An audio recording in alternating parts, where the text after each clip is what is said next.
바다에서 한 짐승이 나오는데 라는 제목으로 오늘 말씀 나누도록 하겠습니다.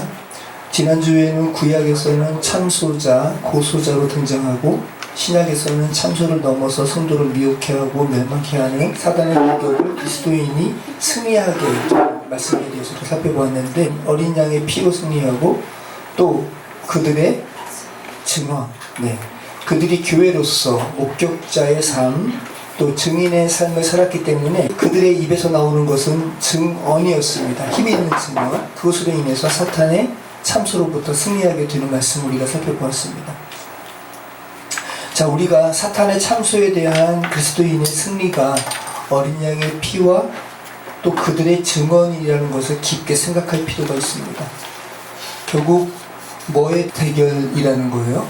사탄이 참소하고, 사탄이 뭘로 참소해요? 행동으로 참소해요? 아니면 말로 참소해요? 그렇죠. 언어로 참소하는 거예요. 그리고 그리스도인도 그 사탄의 언어의 공격에 대하여 뭘로 승리해요? 언어로 승리하는 거예요. 그들이 증언하는 거거든요. 그죠? 그러니까 결국은 언어의 대결이라는 거 굉장히 중요하죠. 사람의 행위는 녹화돼서 시각적으로 보여지는 것 아니면 언어로 구체화된다는 거. 육성으로 인한 소리 내지 못하는 사람들이 있다면 그럼 그들은 언어와 관계없나요? 아니죠. 수화도 언어죠. 언어로 인해서 여러분이 어떤 사건에 대해서 이해가 이루어지고, 복음도 여러분이 언어로 인해서 복음이 들려지는 거 아니에요? 자, 사단의 미혹으로 인해서 이단사설에 빠지는 것도 결국은 언어로 인해서 사람이 죽고 살게 된다는 것을 지금 성경이 말하고 있다는 거. 예전 워낙 유명했던 사건이기 때문에 미국의 오제이 심슨 사건 들어는 보셨죠? 미식 축구 스타예요. 워낙 유명했던 사람이기 때문에 흑인의 인권 관련해서도 아주 훌륭한 일을 많이 하고, 근데 이 오제이 심슨이 자신의 부인인 니콜라스 심슨, 백인입니다. 독일계 백인인데 이혼했나봐요. 전처와 또 그 전처 애인 사이는 아닌데 하여튼간 전처의 남자친구를 살해한 그 사건이 바로 오제이 심슨 사건이죠. DNA도 발견되고 또 머리카락도 발견되고 범행 현장에서 발견된 발자국 사이즈도 같고 또 장갑도 발견되고 피 묻은 티셔츠도 발견되고 여러가지 정황이 이 사건의 범인은 오제이 심슨이 맞아 라고 다 이렇게 범인을 오제이 심슨으로 지목하고 있었어요. 그런데 오제이 심슨이 부자죠. 당시 돈으로 300만 불, 오늘날로 따지면 500만 불의 가치고요. 그래서 수입료만 500만 불이면 50억 원, 50억 원을 들여가지고 드림 변호인을 꾸린 거야. 그래가지고 결국은 재판정에서 이 드림 변호인단으로 꾸려진 변호인단이 승리했어요. 지금 생각하면 이게 말도 안 되는 건데 그들의 이 말도 안 되는 새치혀로 이긴 거예요. 현재 와서는 그가 범인이다, 아니다, 그가 범인이 아니라 그의 아들이 범인이다. 그러니까 오제이 심슨과 니콜라스 심슨 사이에 태어난 아이가 아니라 그 전처가 또 있었나 보죠.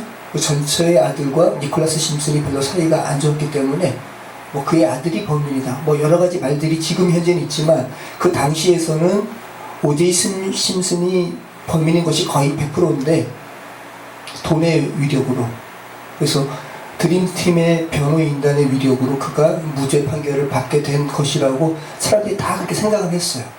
언어로 인해서 무죄가 유죄로, 그죠?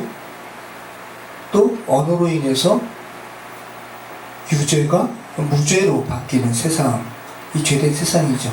결국은 돈의 힘이죠. 돈으로 언어를 사면 돈 없는 사람은 그래서 죄가 없는데 유죄로 확정되고, 또 돈 있는 사람은 유죄가 무죄되고, 이런 세상에 우린 살아가는 거죠.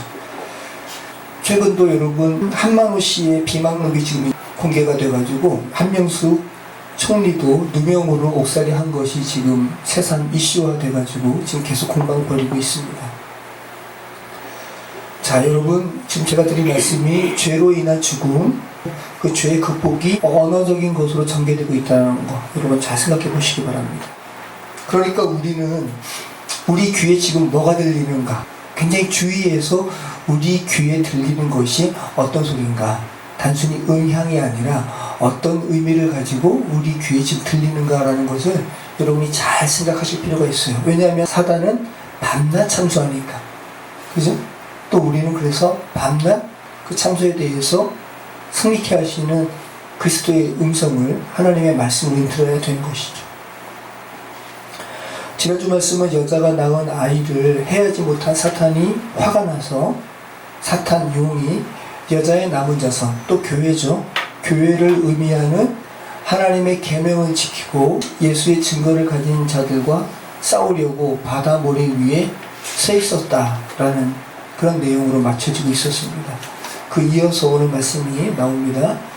자, 계시록 13장 1절 우리 같이 읽어보겠습니다. 내가 보니 바다에서 한 짐승이 나오는데 뿔이 열이요 머리가 일곱이라 그 뿔에는 열 왕관이 있고 그 머리들에는 신성모독하는 이름들이 있더라. 자, 내가 보니 누가 보는 거죠? 사도 요한이. 지금 요한이 꾼 꿈이에요. 자, 요한이 꿈을 봤는데 꿈을 꾸는데 꿈에서 어떤 환상이 펼쳐집니다. 바다에서 한 짐승이 나오는 거예요.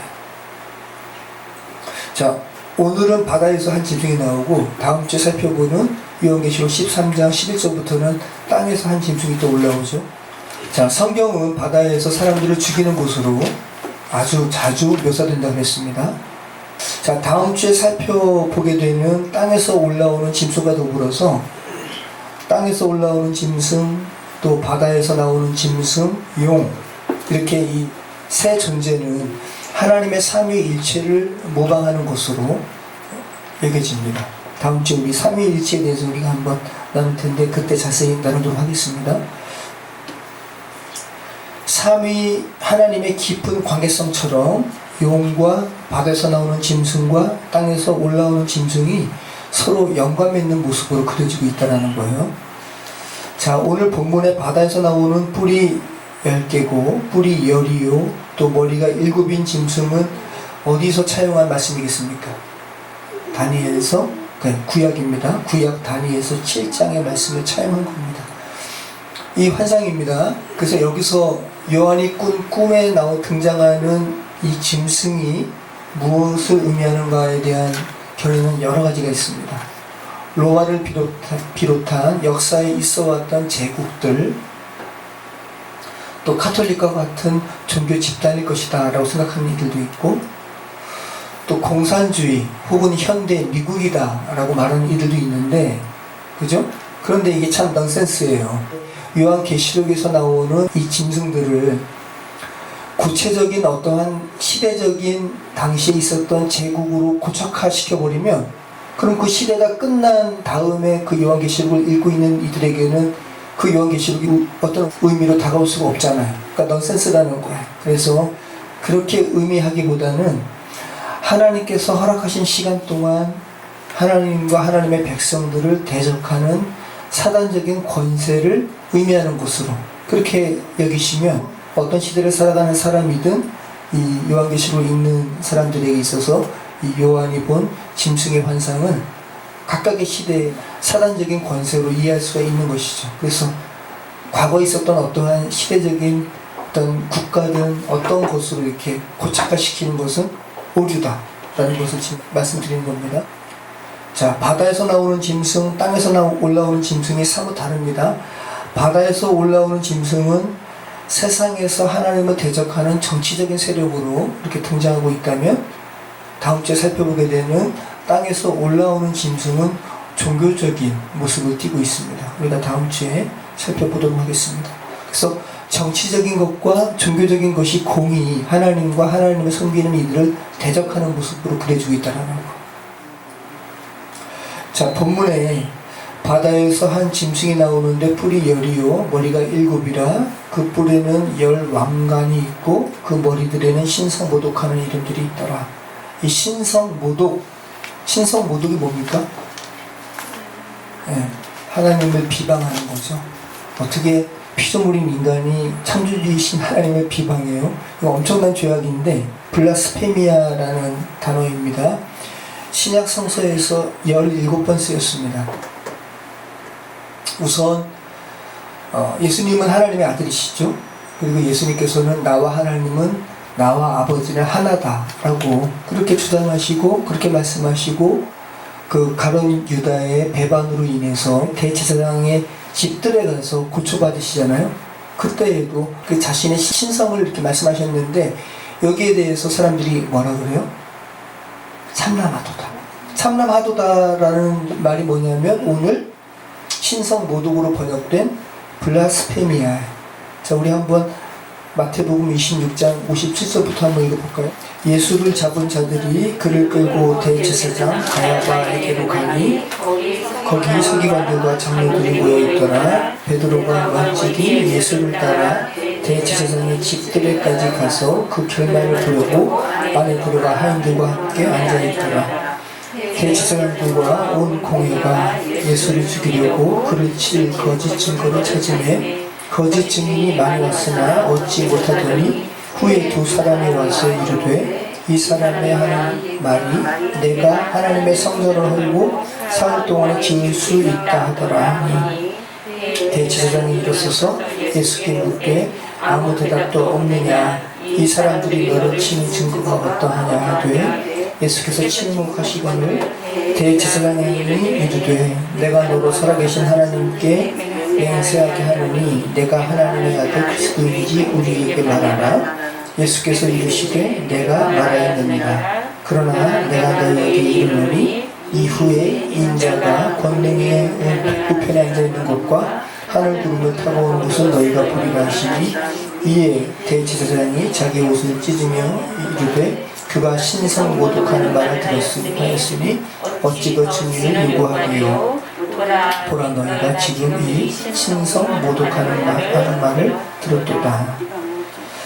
자, 이 개정이고 개역 개정 성경이고 개역에서는 이것을 신성 모독이라는 말을 참남하도다. 감히 너 위치에서 할 수 없는 말을 하는 것을 참남하도다라는 말로 이렇게 쓰이잖아요. 여기서는 신성 모독이라는 말로 번역이 되었는데 예수님께서 내가 그리스도야 라는 말을 하는 것이 왜 신성 모독이에요?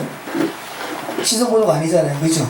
그러니까 죄된 세상에서는 예수께서 하나님의 아들이라는 이 진리조차도 신성 모독이라고 말을 하면서 정작 자기들이 하나님께 신성 모독하는 행위를 한다는 것이죠. 하나님의 영광을 탈취한 헤롯이나 계시록 당시에 로마 황제들이 자신을 하나님이라고 칭한 것, 이것이 바로 신성 모독이죠.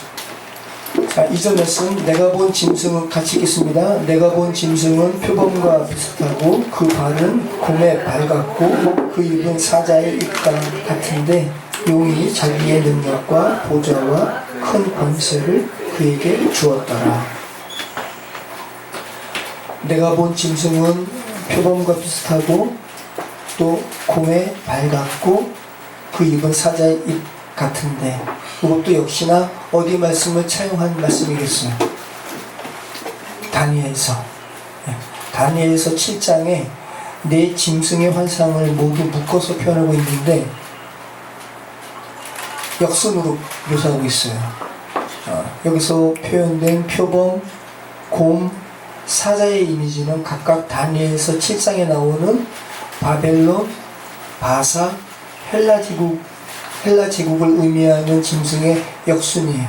우리 한번 살펴볼게요. 다니엘서 7장 읽습니다. 바벨론 벨사살 왕 원년에 다니엘이 그의 침상에서 꿈을 꾸며 머릿속으로 환상을 받고 그 꿈을 기록하며 그 일의 계략을 진술하니라. 다니엘이 진술하여 이르되 내가 밤에 환상을 보았는데 하늘에 내 바람이 큰 바다를 몰려 불더니 큰 짐승 넷이 바다에서 나왔는데 그 모양이 각각 다르더라. 첫째는 사자와 같은데 독수리 날개가 있더니 내가 보는 중에 그 날개가 뽑혔고 또 땅에서 들려서 사람처럼 두 발로 서게 함을 받았으며 또 사람의 마음을 받았더라. 또 보니 다른 짐승 곧 둘째는 곰과 같은데 그것이 몸 한쪽을 틀었고 그 입 사이에는 새 갈빗대가 물렸는데 그것에게 말하는 자들이 있어 이르기를 일어나서 많은 고기를 먹으라 하였더라.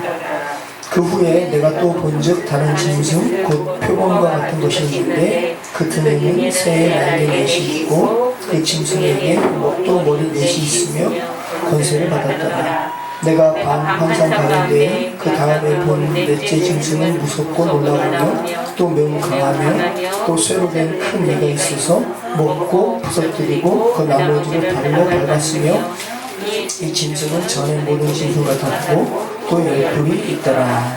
네. 자, 여기서 지금 요한계시록 13장 2절에 나온 그 짐승의 순서와 그죠? 다니엘서 7장 1절 이하에 나오는 짐승의 순서가 다르죠? 서로 정확히 반대죠.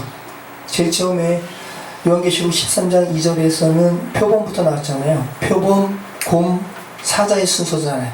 근데 다니엘서에서는 사자가 먼저 나오고 그 다음에 곰이 나오고 그 다음에 표범이 나오죠. 그 사자는 바벨론을 상징하고 그죠? 그 다음에 곰은 바사, 페르시아를 상징하고 그 다음에 표범은 헬라 제국을 상징하는 겁니다.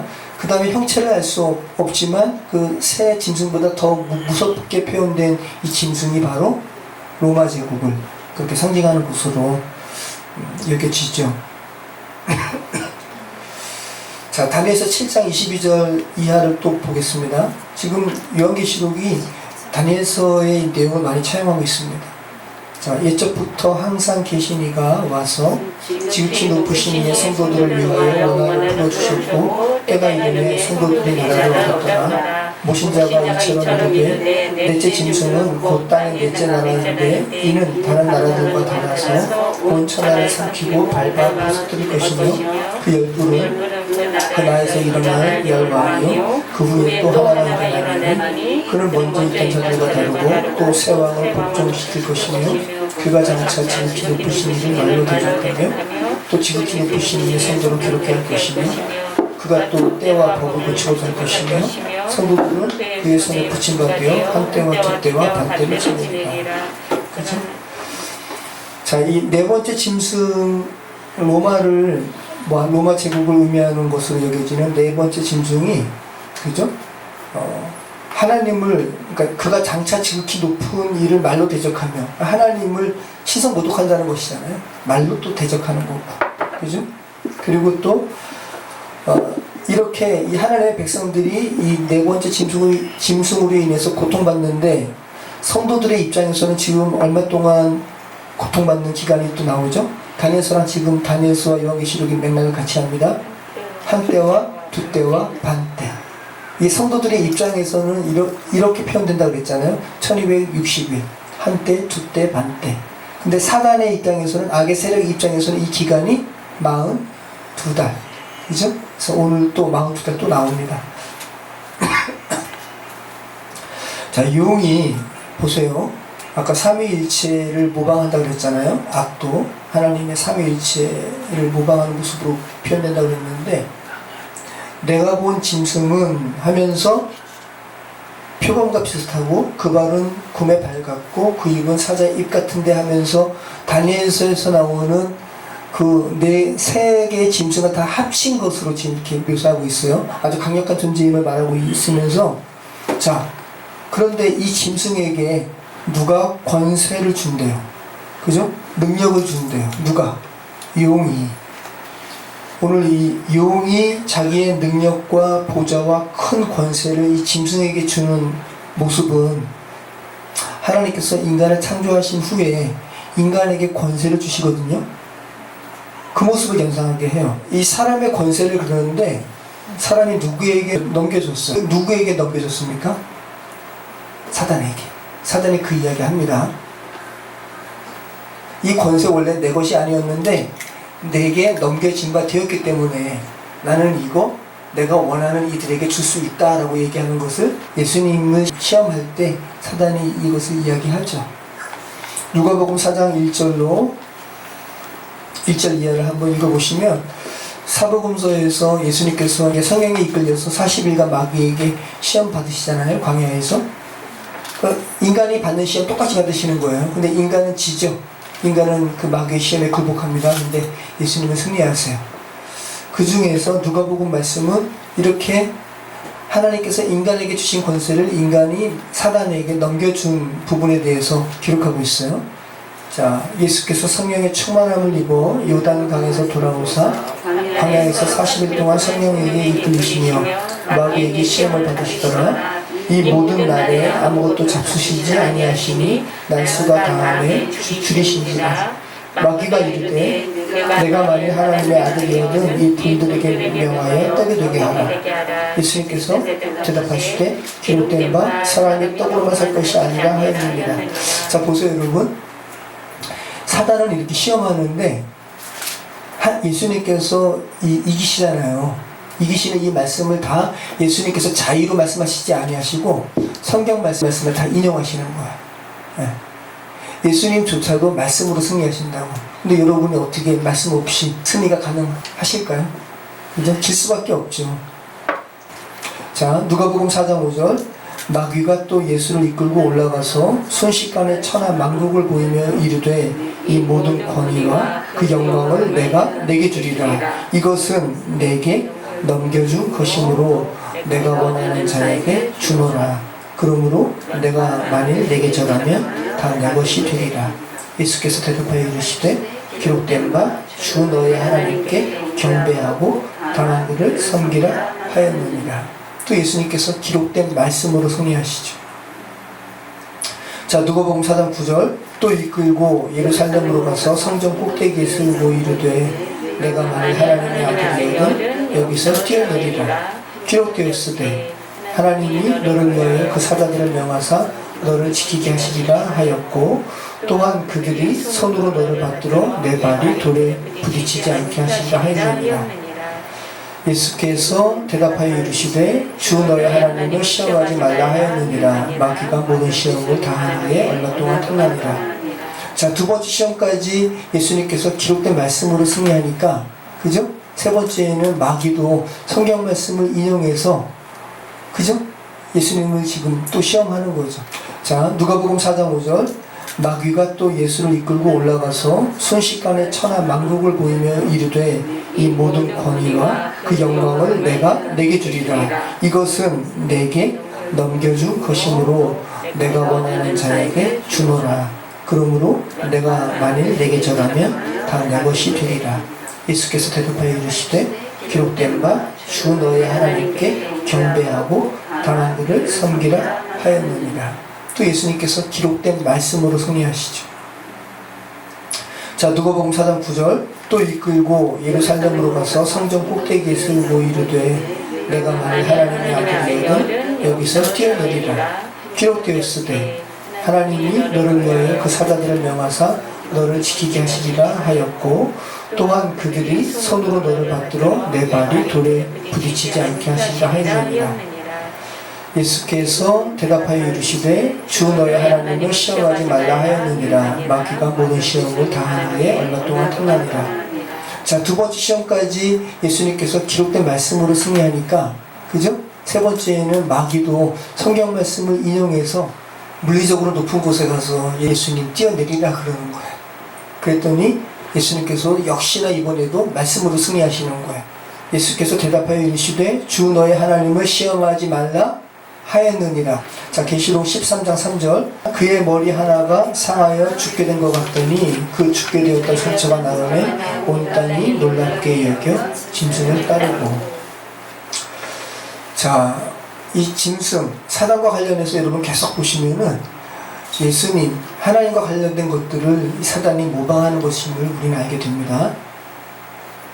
사단의 머리가 상하여 죽게 된 것 같더니 거의 죽게 된 것 같은 치명적인 상처를 입은 거죠.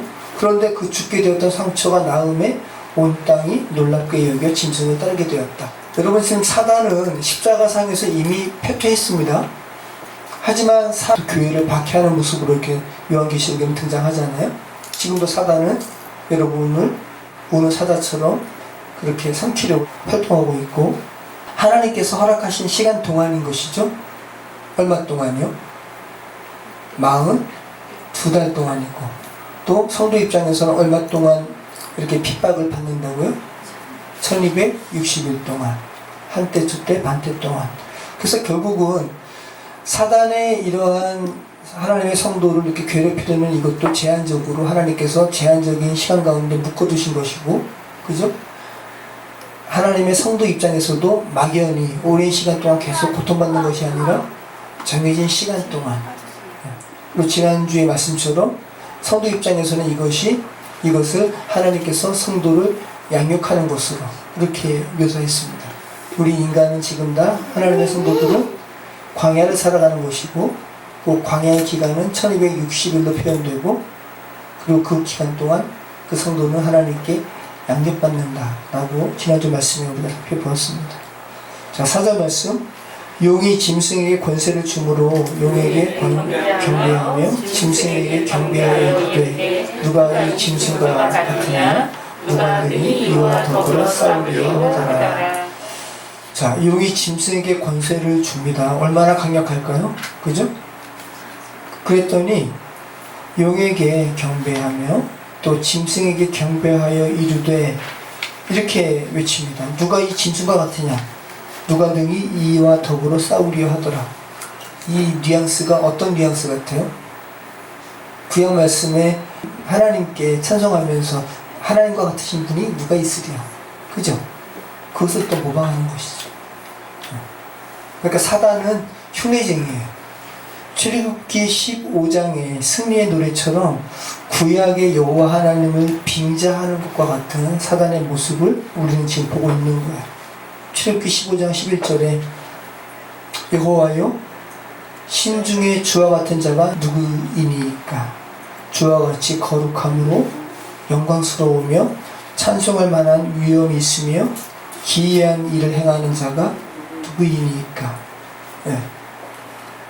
이와 같은 자가 누가 있겠습니까? 라는 이러한 경배의 내용은 하나님께만 돌려드려야 될 내용이죠. 그런데 사단이 누가 이 짐승과 같으냐, 그죠? 자, 이제 사탄이 지금 이제 발악합니다. 자, 5절부터 7절까지 우리 같이 읽겠습니다. 또 짐승이 과장되고 신성 모독을 말하는 입을 받고 또 42달 동안 일할 권세를 받으리라. 짐승이 입을 벌려 하나님을 향하여 비방하되 그의 이름과 그의 장막 곧 하늘에 사는 자들을 비방하더라. 또 권세를 받아 성도들과 싸워 이기게 되고 각 족속과 백성과 방언과 나라를 다스리는 권세를 받으니. 네, 계속해서 신성모독하고 비방하고 참남이 행하는 짐승의 모습을 봅니다. 그죠? 그리고 엄청 강력합니다. 각 족속과 백성과 방언과 나라를 다스리는 권세도 받고 또 성도들과 싸워 이기는 권세도 받고, 너무 강력한 모습으로 얼마 동안요? 그런데 42달 동안, 성도는 1260일 동안 인내하는 시간이고요. 너무 강력합니다. 그래서 우리가 주의를 기울이지 않으면 이 악에 성도들은 어떻게 될 수밖에 없을까요? 이 짐승에게 삼켜버릴 수밖에 없습니다. 하지만 그 짐승의 그러한 행위가 42달이라는 표현으로 제한받고 있다는 것에서 지금 죄된 세상에서 사탄이 마지막 발악하는 모습으로 이렇게 읽을 수가 있는 거죠. 그죠? 죽기 전에 발악하잖아요. 어떤 존재들. 지금 그런 모습으로 여러분이 읽으시면 자연스럽죠. 비록 마지막 발악이지만 그 시기를 살아가는 성도들에게는 결코 감당하기 쉬울까요? 어려울까요? 네, 어렵죠. 쉽진 않습니다. 42달로 표현되는 시기는 비록 1260일 동안 하나님께 양육받는 시기이긴 하지만 정말 아비 규환과 같은 시기입니다. 주의를 기울이지 않으면 42달이 아니라 영원히 사단과 함께 불못에 빠질 수밖에 없는 그런 아주 위험한 시기입니다. 죄된 세상은 혼돈스럽습니다. 아비규환 같아요. 그죠? 지금 세상은 가방 속에 아이를 넣어서 죽이기도 하고 자기 딸을 프라이팬에 지지기도 하고 이상한 세계에 살아가는데, 저희 어릴 적에 아침조회 많이 했잖아요. 그죠? 제가 다니는 화계초등학교는 6,000명이었어요. 아침에 운동장에 조회하느라고 아이들이 막 운동장에 모여들잖아요. 어때요? 어지럽죠? 아비규환이죠. 그때 선생님이 질서 잡으려고 뭐예요? 아니 어떤 아이 지목해가지고 기준하게 하잖아요. 그죠? 그럼 그 아이가 기준하게 되면 그죠? 자, 팔 벌려 하면 이제 그 기준으로 통해서 팔 딱 벌리게 되고 어깨 손잡게 하고 그럼 순간적으로 이제 기준이 쫙 잡히는 거죠. 질서가 잡히는 거예요. 지금 성경은 특별히 또 요한계시록은 죄로 인해 혼란된 세상에서 기준을 잡아주는 책이에요. 기준을 잡아야지 비로소 삶을 질서 있게 살아갈 수가 있어요.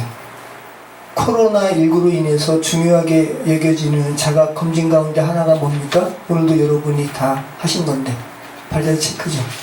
그죠? 전 세계적으로 통용되는 온도 0도를 기준으로 해가지고 플러스든 마이너스든 이렇게 잡아가는 거죠. 가만 보면 여러분 다 기준이 있어요. 길이도 그렇고 부피도 그렇고 만약에 기준이 없으면 여러분 죄로 인해서 어지럽지만 물리적으로도 엄청나게 어지러울 거죠. 그죠? 기준이 중요한 거죠. 영적인 것도 마찬가지입니다. 하나님께서 제시하신 기준을 사단의 미혹에 빠져서 인간이 그 기준을 무너뜨렸습니다. 그죠? 영적인 기준이 무너진 것임을 대표적으로 드러낸 사건이 바벨탑 사건이죠. 근데 대다수 인간은 그 기준이 무너진 것을 자유라고 좋아하고 또 인권 운운하지만 기준이 무너지면 여러분 결국은 자유라고 좋아할 것이 아니라 결국은 패망으로 더 빨리 가는 그런 것에 불과하죠. 동성애 관련해서 말할 것도 없고 그건 인권 운운할 것이 못 되는 거예요. 자, 우리 8절 말씀 같이 읽겠습니다. 죽임을 당한 어린 양의 생명책에 창세 이후로 이름이 기록되지 못하고 이 땅에 사는 자들은 다 그 짐승에게 경배하리라. 자, 성경을 마무리하는 요한계시록에서 지금 성령께서 말씀하십니다. 이 세상에는 두 부류의 사람이 있다고 이야기해요. 어떤 부류입니까? 이 땅에서 사는 자들. 이 땅에 사는 자들은 다 어떻게 한다고요? 짐승에게 경배한다. 그리고 또 한 부류는요.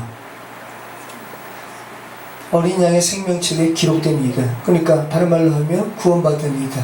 그러니까 땅에 속한 자들이 아니죠. 이들은. 그죠?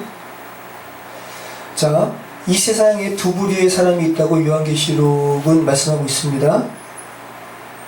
이 땅에서 사는 자들, 또 죽임당한 어린 양의 생명책에 기록된 사람들.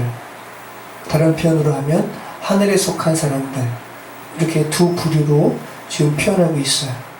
자, 근데 8절 말씀은 의미상으로 좀 오해의 소지가 있습니다.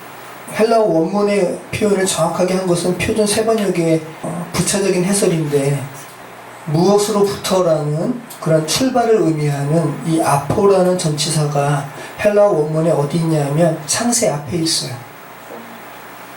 그리고 수식하는 것은 죽임당한 어린 양이에요. 그러니까 지금 헬라어 원문이 지금 분명하게 말하는 것은 계시록 본문이 강조하는 것은 창세 때부터 그리스도께서 죽임 당하신 것을 지금 강조하고 있다는 거예요. 예수님은 창세 때부터 죽임 당하셨어요. 이것이 여러분 굉장히 중요한 것이죠. 놀라운 신비입니다, 여러분. 여러분이 지금 비록 물리적으로는 지금 AD 2000년 이후에 지금 이렇게 살아가고 계시지만 여러분의 교회됨은 창세 때부터 왜? 여러분의 교회됨은 누구로 말미암은 것입니까? 그리스도로 말미암은 것이니까. 근데 그리스도의 이 죽으심은 창세 때부터 이렇게 예비하신 것이기 때문에 여러분의 하나님의 자녀됨, 교회됨은 창세 때부터 예정을 말하는 것이 아닙니다. 그거보다 훨씬 더 깊습니다. 교회는 그리스도로 말미암고 그 교회는 이미 하나님의 마음 안에 있었습니다. 이 사실을 바울이 에베소서 1장 4절에서 창세전에 그리스도 안에서 우리를 택하시고 라고 표현하고 있는 거죠.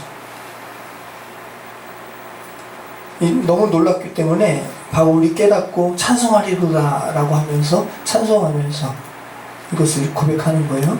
제가 읽어드릴게요. 하나님의 뜻으로 말미암아 그리스도 예수의 사도된 바울은 에베소에 있는 성도들과 그리스도 예수 안에 있는 신실한 자들에게 편지하노니 하나님 우리 아버지와 주 예수 그리스도로부터 은혜와 평강이 너에게 있을지어다. 그러면서 찬송하리로다. 하나님 곧 우리 주 예수 그리스도의 아버지께서 그리스도 안에서 하늘에 속한 모든 신령한 복을 우리에게 주시되 곧 창세전에 그리스도 안에서 우리를 택하사 우리로 사랑 안에서 그 앞에 거룩하고 흠이 없게 하려 하시려고 그 기쁘신 뜻대로 우리를 예정하사 예수 그리스도로 말미암아 자기의 아들들이 되게 하셨으니 이는 그가 사랑하시는 자 안에서 우리에게 거저 주시는 바 그의 은혜의 영광을 찬송하게 하려는 것이다. 이렇게 말씀하고 있습니다. 우리는 지금 창세 때부터 죽임당한 어린 양의 생명책에 기록된 자들이죠. 그래서 다른 표현으로는 우리가 하늘에 속한 자들, 또 그리스도 안에 거하는 자들, 그죠?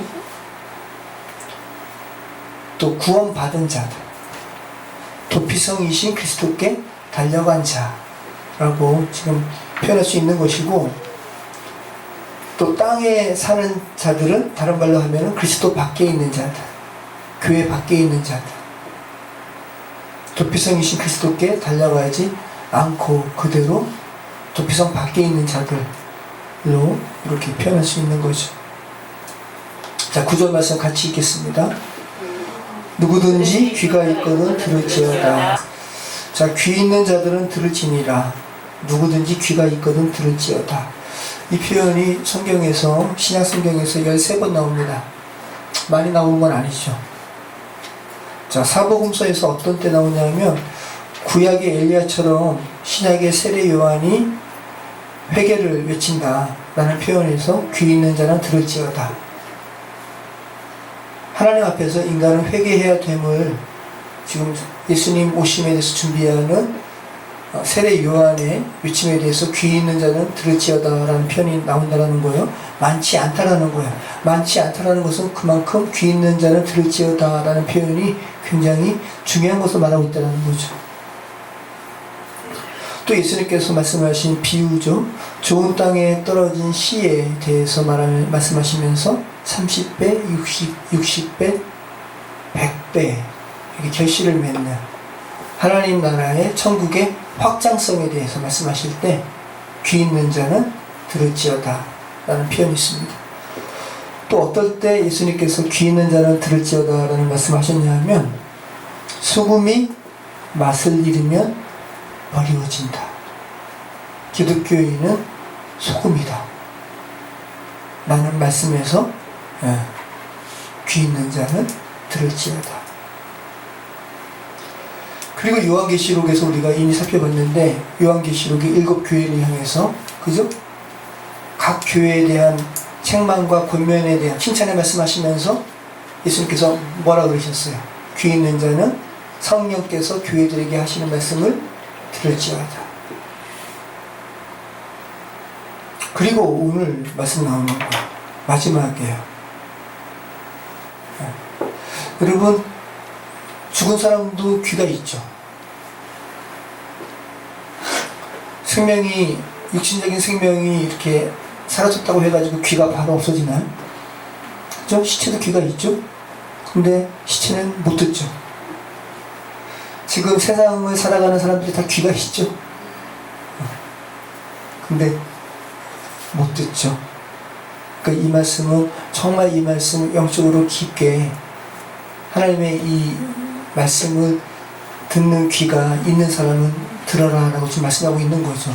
가벼운 말씀이 아닙니다. 10절 말씀, 사로잡힐 자는 사로잡혀 갈 것이요 칼에 죽을 자는 마땅히 칼에 죽을 것이니 성도들의 인내와 믿음이 여기 있느니라. 여러분 지금 최근에 박해 지역의 소수의 교회를 제외하고 대다수의 교회는 이렇게 예수님의 방법대로 고난당하지 않습니다. 종교 권력이 교회에 주어지면 교회는 고난 감내하지 않아요. 그죠? 다 세상의 방식대로 대응하려고 하죠. 교회의 용역을 부르는 순간 교회는 이미 그 맛을 잃은 거 아니에요? 지난주에 말씀드린 교회에 침투한 거짓 물의 영향 때문인 것이죠. 여러분 다시금 10절 말씀을 한번 주의 깊게 살펴보시기 바랍니다.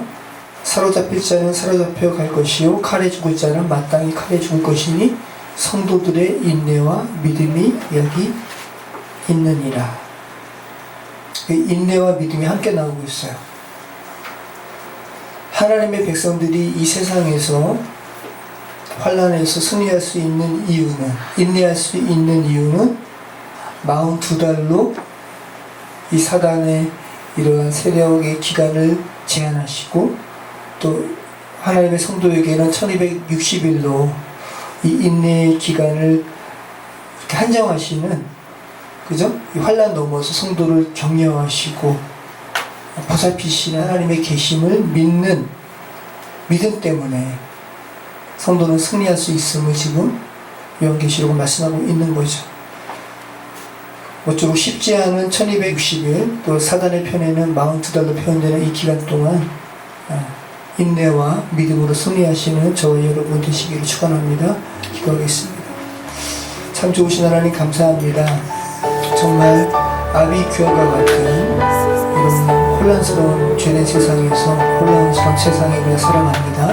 다시 한번 하나님의 말씀이 우리의 삶의 기준이 되어서 더 이상 혼란 가운데 우리가 휩싸이지 않도록 도와주시고 하나님의 은혜 가운데 승리하는 우리 인생 되게 하여 주시옵소서. 감사드리며 예수 그리스도 이름으로 기도합니다. 아멘.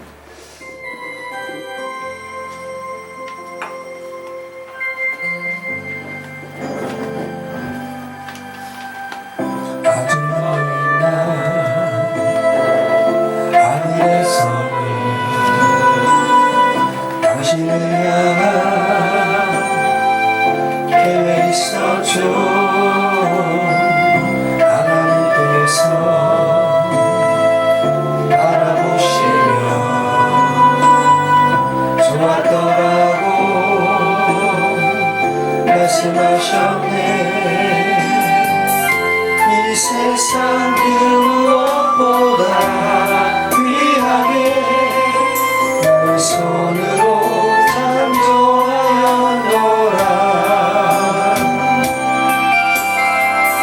내가 너로 인하여 기뻐하노라.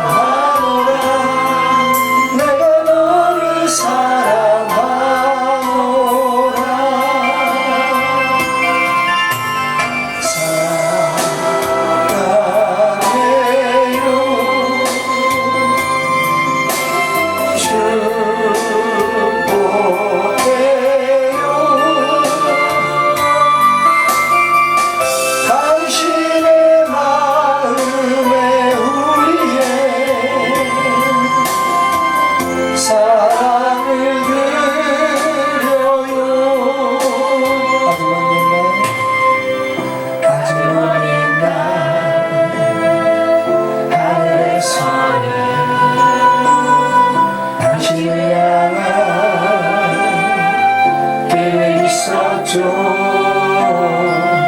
하나님께서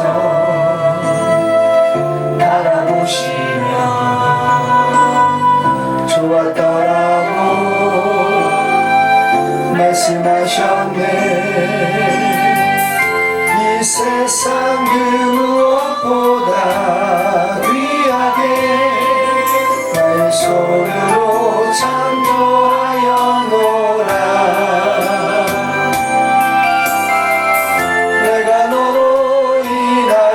기뻐하노라. 내가 너를 사랑하노라.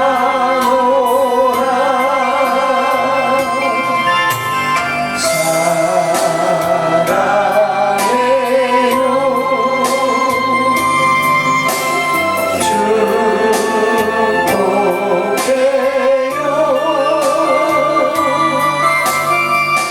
당신의